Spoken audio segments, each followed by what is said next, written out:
Hello and welcome to Think, Explore, and Learn. In today's video, we are going to provide a summary of the book, The 7 Habits of Highly Effective People by Stephen R. Covey. It is a book on self-improvement and is based on Covey's belief that the way we see the world is entirely based on our own perceptions.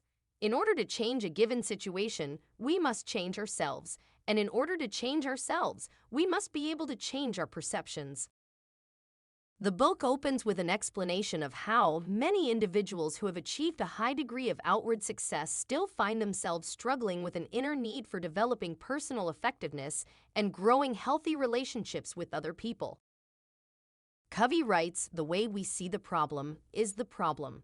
He goes on to explain that in order to achieve true change, we must allow ourselves to undergo paradigm shifts, change ourselves fundamentally, and not just alter our attitudes and behaviors on the surface level. That's where the 7 habits of highly effective people come in. Habits 1, 2, and 3 are focused on self-mastery and moving from dependence to independence. Habits 4, 5, and 6 are focused on developing teamwork, collaboration, and communication skills, and moving from independence to interdependence. Habit 7 is focused on continuous growth and improvement and embodies all the other habits. Let's take a quick look at the 7 habits before we explore each one in detail. 1. Be proactive. 2. Begin with the end in mind. 3. Put first things first. 4. Think win-win. 5. Seek first to understand, then to be understood. 6. Synergize. 7. Sharpen the saw. Now, let's look at each habit in detail. Number 1. Be proactive. We're in charge. We choose the scripts by which we live our lives. Use this self-awareness to be proactive and take responsibility for your choices. Proactive people have the ability to choose how you will respond to a given stimulus or situation. What distinguishes us as humans from all other animals is our inherent ability to examine our own character, to decide how to view ourselves and our situations, and to control our own effectiveness. Key lessons: avoid blaming external factors, avoid feeling victimized and out of control, avoid saying things like, "There's nothing I can do," or "That's just the way I am." Instead, work on the things you can do something about. Start replacing reactive language with proactive language. For example, reactive language is, "He makes me so mad," whereas proactive language would be, "I control my own feelings." Habit number 2. Begin with the end in mind. Habit 2 suggests that in everything we do, we should begin with the end in mind. Start with a clear destination. That way, we can make sure the steps we're taking are in the right direction. Covey emphasizes that our self-awareness empowers us to shape our own lives instead of living our lives by default or based on the standards or preferences of others. Key lessons: to apply the habit of begin with the end in mind, try doing these. Break down different roles in your life, whether professional, personal, or financial, or whatever, and then list 3 to 5 goals you want to achieve for each of these categories. Ask yourself, what am I trying to accomplish? Visualize in rich detail what you are trying to accomplish. Establish a definite timeline. Habit number 3. Put first things first. In order to manage ourselves effectively, we must have the discipline to prioritize our day-to-day actions based on what is most important, not what is most urgent. In Habit 2, we discuss the importance of determining our goals and understanding what it is we are setting out to achieve. Habit 3 is about actually going after these goals that you established for yourself. Stop giving in to desires or impulses at any given moment. Habit number 4. Think win-win. In order to establish effective interdependent relationships, we must commit to creating win-win situations that are mutually beneficial and satisfying to each party. It liberates us from needing to manipulate people and push our own agenda. An important factor in opting for a win-win situations is maintaining an abundance mentality or the belief that there's plenty out there for everyone. When it comes to interpersonal leadership, the more committed we are to win-win, the more powerful our influence will be by building strong relationships and by avoiding negative emotions and hostility.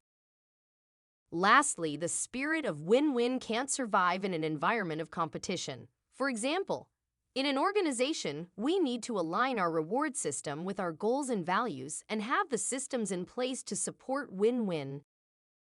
Habit number 5. Seek first to understand, then to be understood. Before we can offer advice, suggest solutions, or effectively interact with another person in any way, we must seek to deeply understand them and their perspective through empathic listening. In fact, the author suggests, you have to build the skills of empathic listening on a base of character that inspires openness and trust. The second part of Habit 5 is, then to be understood. This is equally critical in achieving win-win solutions. When we're able to present our ideas clearly and in the context of a deeper understanding of the other person's needs and concerns, we significantly increase the credibility of our ideas. Habit number 6. Synergize. By understanding and valuing the differences in another person's perspective, we have the opportunity to create synergy, which allows us to uncover new possibilities through openness and creativity. Creative cooperation most likely will yield a force greater than the sum of the parts, just like an arch can support a greater weight than two pillars can hold. The real essence of synergy is valuing the differences, the mental, emotional, and psychological differences between people. The author states, the key to valuing differences is to realize that all people see the world, not as it is, but as they are. Synergy allows us to create new alternatives and open new possibilities. It allows us as a group to collectively agree to ditch the old scripts and write new ones. Habit number 7. Sharpen the saw. Habit 7 is focused around renewal, or taking time to sharpen the saw. To be effective, we must devote the time to renewing ourselves physically, spiritually, mentally, and socially. Continuous renewal allows us to synergistically increase our ability to practice each habit. Covey suggests there are 4 dimensions of our nature, and each dimension must be sharpened on a regular basis.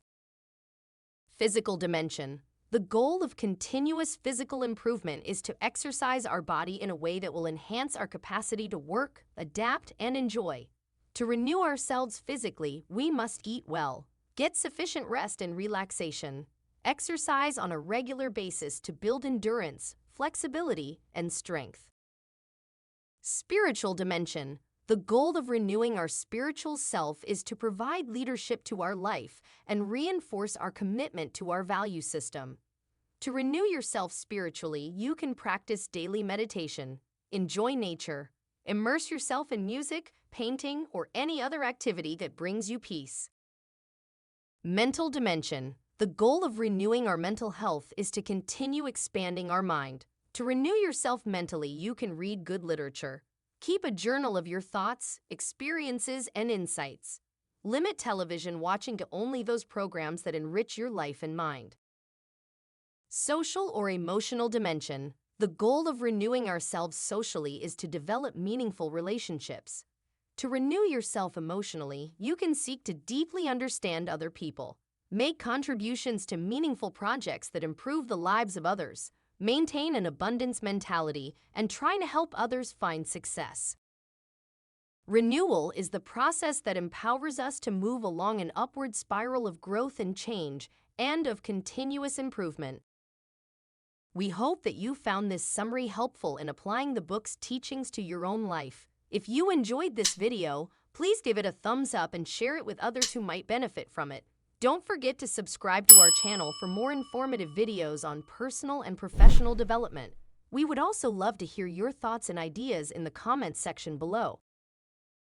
We look forward to seeing you in our next video.